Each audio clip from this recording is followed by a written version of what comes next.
పరకామణిలో రవికుమార్ కోట్లాది రూపాయలు చోరీ సొత్తుతో అక్రమ ఆస్తులు సంపాదించడం అనేక సంవత్సరాలుగా జరుగుతున్నా ఈ వ్యవహారాన్ని టీటీడీ పూర్వపు ఉన్నతాధికారులు విజిలెన్స్ నిఘా వ్యవస్థ గుర్తించకపోవడం బాధ్యతారాహిత్యమని, వారందరినీ కూడా చోరీ విచారణలో భాగస్వాములుగా చేర్చాలని బీజేపీ నాయకులు నవీన్ కుమార్ రెడ్డి అన్నారు. తిరుమల శ్రీవారి ఆలయంలోని పరకామణిలో చోరీ జరిగిందని చెప్పి ఈరోజు కోట్లాది మంది భక్తులంతా కూడా ఎంతో ఆవేదన చెందుతున్నారు, ఆందోళన చెందుతున్నారండి. తిరుమల శ్రీవారి పరకామణి లోగుట్టు పెరుమాళ్ళ కెరుక. ఈరోజు విమర్శలు ప్రతి విమర్శలు చేసుకుంటున్నారు. నేను ఒకటే రాష్ట్ర ప్రభుత్వాన్ని, టీటీడీ ఉన్నతాధికారులని, ధర్మకర్తల మండలిని విజ్ఞప్తి చేస్తున్నా. ఈ రవికుమార్ అనే వ్యక్తి ఎవరు?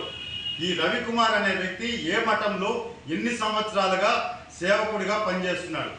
అతనిని తిరుమల శ్రీవారి ఆలయంలోని పరకామణికి ఎప్పటి నుంచి డ్యూటీలు వేస్తున్నారు? అతను ఎన్ని సంవత్సరాలుగా తిరుమల ఆలయంలోని పరకామణికి వెళ్ళి వస్తున్నాడు అన్న విషయాన్ని గత 10-15 సంవత్సరాల నుంచి ఆలయంలోని మహాద్వారం దగ్గర ఉన్నటువంటి సీసీ కెమెరాల్ని, అదేవిధంగా పరకామణిలో ఉన్నటువంటి సీసీ కెమెరా ఫుటేజ్లన్నింటినీ కూడా భద్రపరచాలి. ఎందుకంటే వాస్తవాలు తెలియాలంటే అతను ఎప్పటి నుంచి పనిచేస్తున్నాడు, ఎన్ని సంవత్సరాలుగా ఆలయంలోకి పోయి వస్తున్నాడు.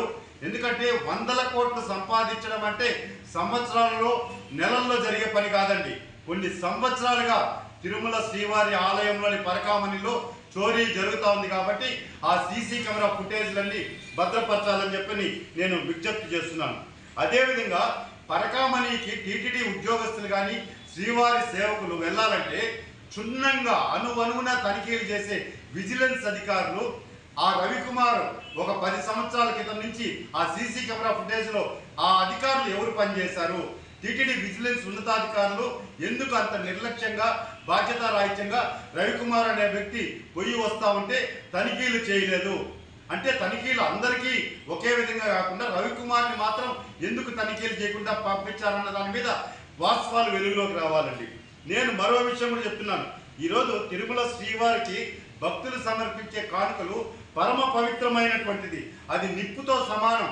అలాంటి సొమ్ముని రవికుమార్ అనే వ్యక్తి ఈరోజు చోరీ చేశాడు అంటే దీని వెనకల ఖచ్చితంగా పెద్దల హస్తం ఉన్నదన్న దానిలో ఎటువంటి అనుమానం లేదు. అది అధికార పార్టీ నాయకుల, ప్రతిపక్ష పార్టీ నాయకుల, ఎవరైనా సరే ఈరోజు మీరు అధికార బలంతో తప్పించుకోవచ్చేమో కానీ శ్రీ వెంకటేశ్వర స్వామి కోర్టులో మాత్రం తప్పించుకోలేరు. కాబట్టి రవికుమార్ అనే వ్యక్తి విదేశాలకు పారిపోకుండా అతని పాస్పోర్ట్ని వెంటనే సీజ్ చేయండి. అదేవిధంగా వాళ్ళ కుటుంబ సభ్యులకి, రవికుమార్కి రాష్ట్ర ప్రభుత్వ చొరవతో పోలీసు భద్రత కల్పించండి. ఎందుకంటే ఇంత పెద్ద ఎత్తున చోరీ జరిగింది కాబట్టి హైకోర్టు ఆదేశాలతో సిబిసిఐడి ఎంక్వైరీ జరగబోతోంది. అదేవిధంగా రాష్ట్ర ప్రభుత్వం కూడా సిట్కి ఆదేశించమని చెప్పి చెప్తా ఉన్నారు.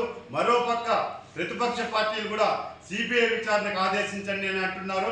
కాబట్టి ఈ గందరగోళానికి అంతా కూడా కారకులైనటువంటి వ్యక్తి రవికుమార్ కాబట్టి అతనికి ఎటువంటి ప్రాణహాని జరగకుండా అతనికి పోలీసు భద్రత కల్పించి అతని విదేశాలకు పారిపోకుండా చూడాల్సిన బాధ్యత కూడా ప్రభుత్వం మీద ఉండాలని చెప్పి నేను విజ్ఞప్తి చేస్తున్నాను. ఎందుకంటే పరకామణి చోరీలో వాస్తవాలు వెలుగులోకి రావాలి. దీని వెనకలు ఎవరున్నారు? మఠాధిపతులు. ఈరోజు వాళ్ళ దగ్గర సేవకులుగా పనిచేసినటువంటి వ్యక్తి ఇంత పెద్ద తప్పు చేస్తే ఖచ్చితంగా ఎవరైతే ఆ మఠాధిపతులు ఉన్నారో వాళ్ళని కూడా ఈ కేసులో విచారించాల్సినటువంటి బాధ్యత ఉంది. వాళ్ళు ఒక్క వ్యక్తి ఉన్న ఫలంగా రోజు రోజుకి నెలకి కోట్లు సంపాదిస్తూ అక్రమ ఆస్తులు పెంచుకుంటూ పోతున్నాడంటే ఆ సంరక్షణలో ఉన్నటువంటి మఠాధిపతులకు కనీసం తెలియడం లేదా? అతను ఏ విధంగా సంపాదిస్తున్నాడు?